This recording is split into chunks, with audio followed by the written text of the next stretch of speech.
श्री हरदास नाग पंचमी पौराणिक कथा। प्राचीन काल में एक सेठ जी थे जिनके 7 पुत्र थे और सातों के विवाह हो चुके थे। सबसे छोटे पुत्र की पत्नी श्रेष्ठचरित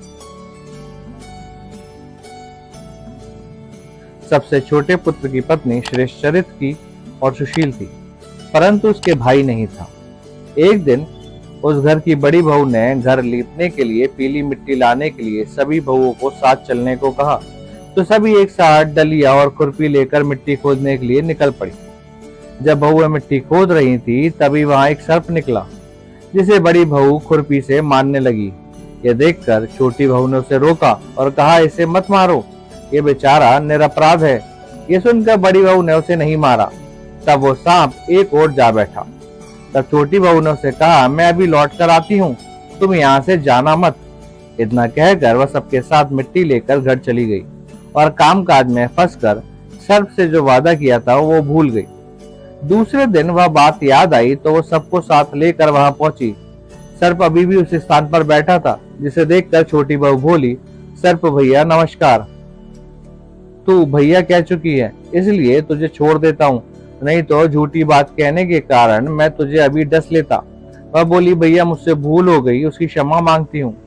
तब सर्प बोला, अच्छा तू आज से मेरी बहन है और मैं तेरा भाई, तुझे मुझसे जो मांगना है मांग ले। वह बोली, मेरा कोई भाई नहीं है, अच्छा हुआ तुम मेरे भाई बन गए। कुछ दिन व्यतीत होने पर वह सांप मनुष्य का रूप रखकर उसके घर आया और बोला कि मेरी बहन को भेज दो। सबने कहा, इसका तो कोई भाई नहीं है, फिर तुम कौन हो? तो वह बोला, मैं दूर के रिश्ते में इसका भाई हूँ, बचपन में ही बाहर चला गया था।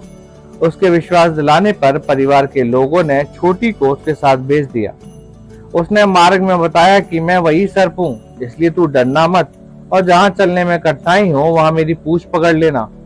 छोटी बहू ने वैसा ही किया और इस प्रकार वह उसके घर पहुंच गई। सर्प के घर के धन ऐश्वर्य को देखकर वह चकित हो गई। इस तरह से वह उसके घर में रहने लगी। एक दिन सर्प की माता ने उससे कहा, मैं एक काम के लिए बाहर जा रही हूँ, तो अपने भाई को ठंडा दूध पिला देना। उसे इस बात का ध्यान नहीं रहा और उसने सर्प को गर्म दूध पिला दिया, जिससे उसका मुख जल गया। यह देखकर सर्प की माता को गुस्सा आ गया, परंतु सर्प के समझाने पर वह चुप हो गई। तब सर्प ने कहा कि बहन को अब उसके घर भेज देना चाहिए। तब सर्प और उसके पिता ने उसे बहुत सा सोना, चांदी, जवाहरात, वस्त्र, आभूषण आदि देकर घर पहुंचा दिया। इतना ढेर सारा धन देखकर बड़ी बहू उससे जलने लगी और कहने लगी, तेरा भाई तो बड़ा धनवान है, तुझे तो उससे और भी धन लाना चाहिए। सर्प ने जब ये वचन सुना तो उसने सब वस्तुएं सोने की लाकर दे दी। यह देखकर बड़ी बहू ने कहा, इन वस्तुओं को झाड़ने की झाड़ू भी सोने की होनी चाहिए। तब सर्प ने झाड़ू भी सोने की लाकर दे दी। सर्प ने छोटी बहू को हीरा मणियों का एक अद्भुत हार दिया, जिसकी प्रशंसा उस राज्य की रानी ने भी सुनी और वो राजा से बोली कि सेठ की छोटी बहू को हार मुझे चाहिए। राजा ने मंत्री को हुक्म दिया कि उससे वह हार तुरंत ही ले आओ। मंत्री ने सेठ जी से जाकर कहा कि महारानी जी छोटी बहू का हार पहनेंगी, वह हमें दे दीजिए। सेठ जी ने डर के कारण छोटी बहू से हार लेकर उन्हें दे दिया। छोटी बहू को यह बात बहुत बुरी लगी। उसने अपने सांप भाई को याद किया और उससे प्रार्थना की, भैया रानी ने हार छीन लिया है, तुम कुछ ऐसा करो कि जैसे ही रानी वो हार पहने वह सर्प बन जाए और जब वह मुझे लौटा दे तब वह हार हीरो और मणियों का हो जाए। सर्प ने ठीक वैसा ही किया। जैसे ही रानी ने हार पहना वैसे ही वह सर्प में बदल गया।